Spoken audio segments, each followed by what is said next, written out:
Toi, dis-moi, tu aimes la Formule 1? Tu veux supporter un média francophone qui parle de Formule 1? Alors abonne-toi. En 2021, nous pouvions apercevoir dans le dictionnaire plusieurs synonymes auprès du mot as. Perdant, pauvre, ridicule ou encore zéro. Zéro, comme le nombre de points récoltés par l'écurie cette saison-là. 4 ans plus tard, les éditions des dictionnaires de Robert ou encore Larousse ont effectué quelques légers ajustements. À côté du mot as, on y trouve désormais les synonymes ambitieux, intrigant et surprenant. Ambitieux, car depuis l'annonce de son partenariat technique avec Toyota, les ambitions de Haas semblent décuplées. Intrigant, car les contours de ce même partenariat technique restent assez flous, et le duo de pilotes qui doit porter ces nouvelles ambitions n'a pas encore fait ses preuves. Enfin, surprenant, parce que la plupart des observateurs n'imaginaient certainement pas Haas comme un sujet de discussion positif la saison dernière. Haas a terminé la saison 2024 à la 7ème place au classement constructeur. C'est une progression évidente par rapport à 2023, puisqu'ils étaient tout simplement bons derniers du championnat. Pour ce faire, ils ont accumulé 46 points supplémentaires par rapport à l'exercice précédent, et c'était quelque chose d'assez inattendu. L'an dernier, Ayao Komatsu, fraîchement nommé team principal de l'équipe à la place de Günther Steiner, ne laissait aucune place à l'optimisme. Il déclarait, mot pour mot, que Haas serait à coup sûr dernier de la grille au départ de la saison. En tout cas, ce qu'il observait en interne le laissait penser ça.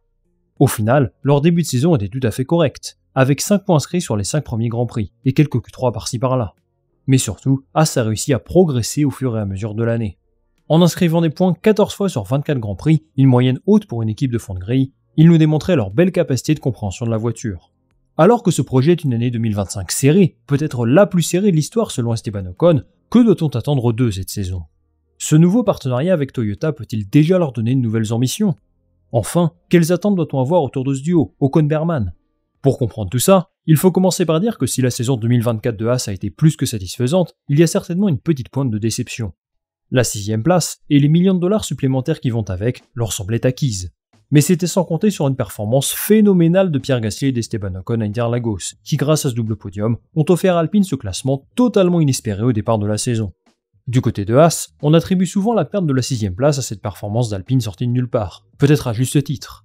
Mais il me semble que cette analyse est incomplète. Et elle cache surtout des faiblesses qui ont, malgré toutes les louanges positives, eu un impact conséquent sur le résultat final. Ces faiblesses, c'est Ayao Komatsu lui-même qui les a identifiées, au moment de faire le bilan de la saison. Il nous confie que si son équipe a bel et bien progressé, elle a tout de même laissé tomber de nombreux points en route. Et ce, principalement à cause de décisions stratégiques hasardeuses et d'une exécution défaillante lors des week-ends de course. Par exemple, le 2 mars 2024, à Bahreïn, Kevin Magnussen perdait beaucoup trop de temps lors des arrêts au stand, manquant une vraie opportunité de marquer des points. Lors du Grand Prix des Pays-Bas, Nico Hülkenberg terminait 11e, et il critiquait vivement la stratégie de son écurie en conférence d'après-course. Selon lui, ils se sont arrêtés au stand trop tôt, une stratégie pas cohérente par rapport au reste de la grille, et encore une fois, ils ont perdu des points. Il y a également eu quelques erreurs stratégiques en fin de saison, au Mexique et à Austin notamment, qui selon Komatsu, leur ont coûté la 6ème place au classement constructeur. Il juge qu'ils ont de réelles lacunes lorsqu'il s'agit d'agir sous la pression, lorsqu'un événement aléatoire vient perturber une course, du style safety car ou la pluie. C'est là que Haas doit progresser, car dans l'ensemble, il y a beaucoup de bonnes choses à garder. Je pense à leur capacité d'adaptation à chaque circuit, leur faculté à produire une monoplace compétitive, avec un effectif réduit comparé aux autres équipes. Et désormais, ils ont une vision très claire de là où ils souhaitent aller, sous l'impulsion de Komatsu. Est-ce qu'ils y arriveront? Ça, le temps nous le dira. Pour passer un palier, il a annoncé son plan de réorganisation de l'écurie il y a quelques semaines. Je vous en avais parlé brièvement dans une autre vidéo, il y a 2 mois. Premièrement, Haas va augmenter ses effectifs de 10% ces prochains mois, ce qui est une campagne de recrutement sans précédent dans l'histoire de l'écurie. Rappelons que Haas ne compte que 300 employés aujourd'hui, ce qui est bien inférieur à la plupart des autres équipes, même celles de bas de tableau comme Williams. Une autre clé de la transformation de Haas, c'est qu'Ayao Komatsu a convaincu son propriétaire, Gene Haas, d'injecter plus d'argent. Et ça les amis, ce n'était pas gagné. Günther Steiner y arrivait rarement. En conséquence, les infrastructures de l'équipe ont été rajeunies, et Gene Haas a débloqué le budget pour améliorer plusieurs outils de conception de la monoplace. Ils ont également apporté des modifications internes à leurs équipes. Les pilotes travailleront avec 2 nouveaux ingénieurs de course, dont Laura Müller, qui devient d'ailleurs la première femme à occuper ce poste dans l'histoire du sport, aux côtés d'Esteban Ocon. En parallèle, Komatsu a décidé de recruter une directrice de la stratégie de course, en la personne de Karin Kriedlich, en provenance de Racing Bulls. Un poste tout simplement créé dans l'équipe, qui n'avait personne à cette place jusqu'à présent. Au vu de leurs lacunes stratégiques dont on parlait tout à l'heure, c'est crucial pour eux. Autre point très intéressant, pour la première fois depuis que l'écurie est en Formule 1, Haas a réalisé des tests sur des anciennes monoplaces, ce qu'on appelle les TPC en anglais, sur le circuit de Jerez. Pour faire simple, cela permet aux équipes de faire rouler des voitures des 3 saisons précédentes. Cela signifie que les voitures de 2023, 2022 ou 2021 peuvent être utilisées. Particularité, les équipes ne peuvent monter que des pièces qui ont déjà utilisé ou testé sur ces voitures spécifiques. Cela garantit qu'aucun nouveau développement ne soit testé.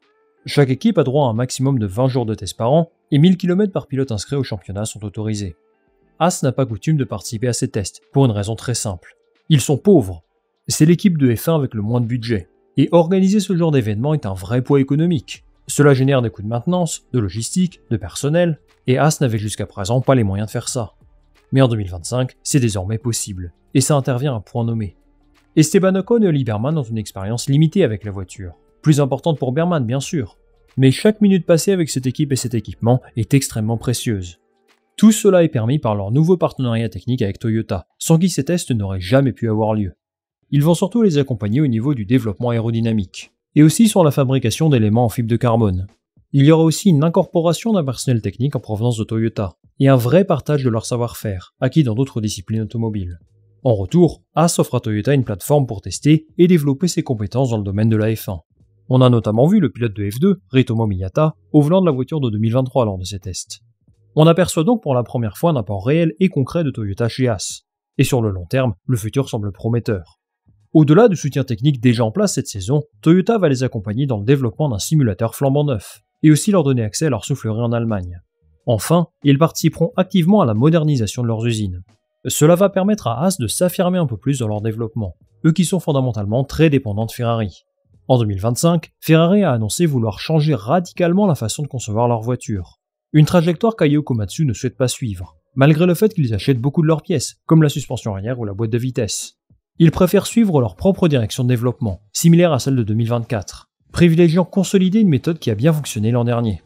Et encore une fois, ça nous montre que Haas affirme petit à petit ses choix, malgré des contraintes budgétaires importantes. Toyota doit donc aider Haas à passer dans une nouvelle dimension. Mais on comprend que les résultats de ce partenariat vont mettre du temps à être mesurés. De plus, il faut garder à l'esprit qu'il y a malgré tout quelques zones grises quant à leur motivation en Formule 1.